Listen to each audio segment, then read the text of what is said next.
The president of Indy's largest police union is demanding change. This after two people are accused of murder while on GPS monitoring devices. News 8's David Williams joins us now live to explain what the FOP president wants done. David, good evening to you.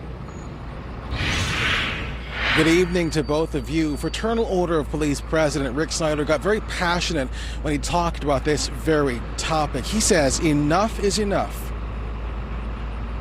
We're just sick and tired of the death and the trauma and seeing people dying needlessly and senselessly. Indianapolis Fraternal Order of Police President Rick Snyder wants corrective action and intervention. This stems from cases where suspects stand accused of killing someone while on GPS ankle monitors. Our police officers and detectives know all too well that these families are hurting, feeling overwhelmed, and without recourse given the nature of the events surrounding the deaths of their loved ones. Snyder points to two cases. 33-year-old Marcus Garvin is accused of killing his girlfriend at this motel on East 21st Street where they were staying in late July. 17-year-old Giant Jarrett is accused of robbing and killing a 45-year-old Lyft driver near this church in late July. Documents state both men were under GPS monitoring.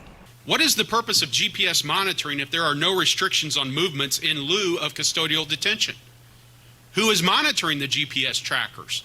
And who determines when someone is in violation of the terms of the release? Snyder calls on local and state leaders to bring together an immediate review of low or no bond pretrial release of violent offenders, as well as review the structure and agreements for GPS and electronic monitoring systems where private vendors are involved. He also met with the House Speaker and Senate President Pro Tem today. I'm hopeful that they'll be able to tell us some ideas that they have to engage in this process and be able to make some changes. And also, my hope is at some stage, provide some oversight. I think that he has some valid points and there are some valid questions. Since the end of the legislative session, when we went into recess, I've been pursuing information to try to get clarification on a number of the issues, quite frankly, that he's talking about.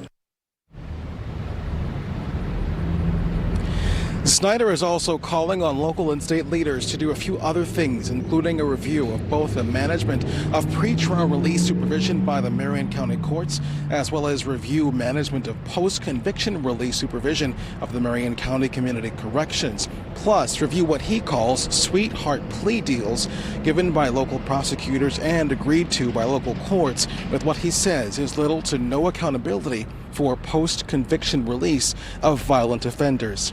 In Indianapolis, I'm David Williams, Wish TV, wishtv.com, and follow us on Facebook.